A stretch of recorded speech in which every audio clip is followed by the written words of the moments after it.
पे आप पहुंचे, क्या कार्यक्रम? देखिए, चंडीगढ़ कितना करीब है यूपी से, सहारनपुर है कितना दूर। और क्योंकि चंडीगढ़ एक प्लान्ड सिटी है। अभी हम लोग थोड़ी देर पहले ये बात कर रहे थे कि आज़ादी के बाद जो चंडीगढ़ का प्लानिंग हुई, अगर इसी की फोटोकॉपी करके हम दूसरे शहर बसाए होते तो शायद हमारे शहर भी बसे हुए दिखते वैसी प्लान।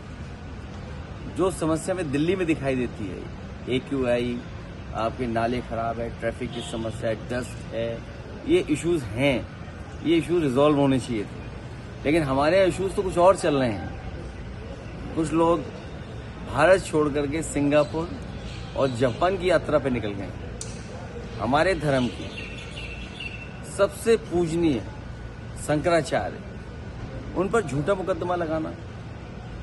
जब मेले में, आयोजन में उन्होंने जो रास्ता तय किया था, उसी पर आपत्ति थी प्रशासन को। और जिन लोगों ने उन्हें स्नान नहीं करने दिया, कार्रवाई उन पर होनी चाहिए थी। सुनने में आ रहा है उनके पक्ष में 2 डिप्टी CM आ गए। अगर 2 डिप्टी CM उनके पक्ष में हैं तो सरकार कैसे चल सकती है?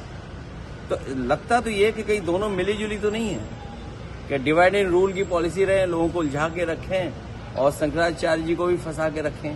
दुख की बात है कि हमारे सनातनी धर्म के पूजनीय शंकराचार्य जी के साथ व्यवहार तब हो रहा है जब भगवाधारी हमारे मुख्यमंत्री है।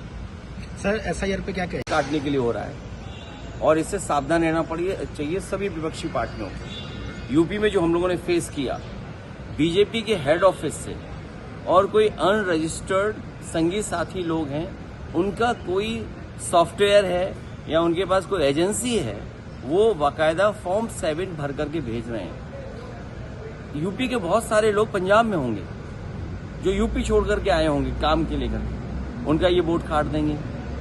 फॉर्म 7 हम लोगों ने पकड़ा। एक व्यक्ति जो अंगूठा मारता था, उसके बीजेपी के लोगों ने दस्तखत कर दिए। अभी मैंने अपनी कॉन्स्टिट्यूंसी में पकड़ा और आज की खबर है वहां पर कि हमारे नगर अध्यक्ष के नकली साइन और एक मुस्लिम का वोट काट दिया। क्या आपको नहीं लगता इसमें डाटा ब्रीच भी हो रहा है?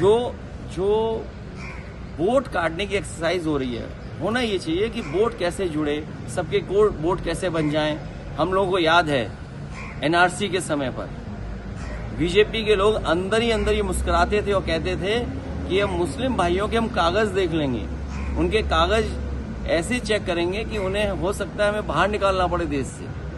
और सच्चाई तो ये है कि यूपी में 4 करोड़ लोगों को कागज ढूंढने पड़ रहे हैं और उसमें हिंदू हैं सब। बहुत से लोग हैं पंजाब के बस गए यूपी में जाके। आप देखिए, हमारे यहाँ 37 विधानसभाएं हैं जहां सिख समाज की पॉपुलेशन है। 37 कॉन्स्टिट्यूंसी में, असेंबली कॉन्स्टिट्यूंसी। और पूरा उत्तराखंड बॉर्डर पे सिख भाई है। यहाँ से बॉर्डर देखिए आप, हिमालय से फुटहिल पे आखिरी तक पूरा सिख समाज बैठा हुआ है। सबको कागज ढूंढना है। और सब इंडिया समिट में जो गलगोटिया ने किया और जो कांग्रेस की तरफ प्रदर्शन किया गया, उसमें क्या कहेंगे आप? देखिए, गलगोटिया ने जो किया वो नहीं करना चाहिए। ये भारत सरकार की गलती है। भारत सरकार को डेलीगेट्स को बुलाने से पहले डेलीगेट्स के बारे में जानकारी रखनी चाहिए थी कि डेलीगेट्स क्या वहां पर शो करने जा रहे हैं। ये भारत सरकार की गलती है, नंबर 1। नंबर 2, भारत सरकार की जितनी भी एजेंसीज हैं, जो उनकी गुप्त एजेंसियां हैं, वो क्या कर रही थी? अगर उन्हें यही नहीं पता लगा कि कोई प्रदर्शन करने जा रहा है तो उन एजेंसीज पे कार्रवाई क्या की है? तो अब कांग्रेस पे आरोप लगाना एक विषय अलग है। प्रधानमंत्री जी विपक्ष के लोगों को धन्यवाद दे रहे हैं, लेकिन प्रधानमंत्री जी को उन पे कार्रवाई करनी चाहिए जिन एजेंसीज की वजह से वो कांग्रेस पार्टी के नेता वहां पर चले गए आई में। और जब कितने देशों के वहां डेलीगेट्स थे, जो सिक्योरिटी ब्रीच हुआ है उसकी जिम्मेदारी किसकी है? प्री स्क्रीनिंग नहीं हुई पहले। नहीं, सिक्योरिटी ब्रीच किसकी जिम्मेदारी है? अगर सिक्योरिटी में लैप्स हुआ तो वो जिम्मेदारी किसकी है? जहां इतने देशों के डेलीगेट्स थे, उसकी जिम्मेदारी किसकी है? वो जिम्मेदारी से भाग रहे हैं और कांग्रेस पे आरोप लगा रहे हैं। AI तो वो है जो सबकी करे भलाई। अब मान लीजिए किसान के लिए आप लाना चाहते हो AI, फसल की कीमत नहीं दोगे, MSP तय नहीं करोगे, गारंटी तय नहीं करोगे, एक मणिशंकर अय्यर का एक बयान आया सर, वो कह रहे हैं कि इंडिया गठबंधन जो है वो ममता बनर्जी के बिना नहीं चल सकता। साथ में वो आपका नाम भी ले रहे, कह रहे अखिलेश और अभी हम लोग अपना, लेकिन राहुल गांधी को छोड़ देना आपका नाम ज्यादा चर्चित है नहीं, इसमें नहीं, महागठबंधन में। ये आप लोगों के चढ़ने से हम लोग चढ़ते नहीं है। और जो इंडिया गठबंधन है इंटैक्ट है और इंटैक्ट रहेगा। हमारी प्राथमिकता है कि बंगाल में कैसे हराएं बीजेपी को और यूपी में कैसे हराएं।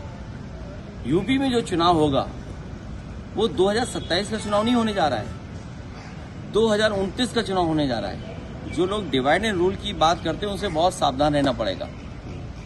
वो कहो ऐसी व्यवस्था कर दें कि समाज में बांट दें वो लोग, इसलिए उनसे बहुत सावधान रहना पड़ेगा। वो कह रहे हैं राहुल गांधी को हट जाना चाहिए और ये कोई तय नहीं कर सकता।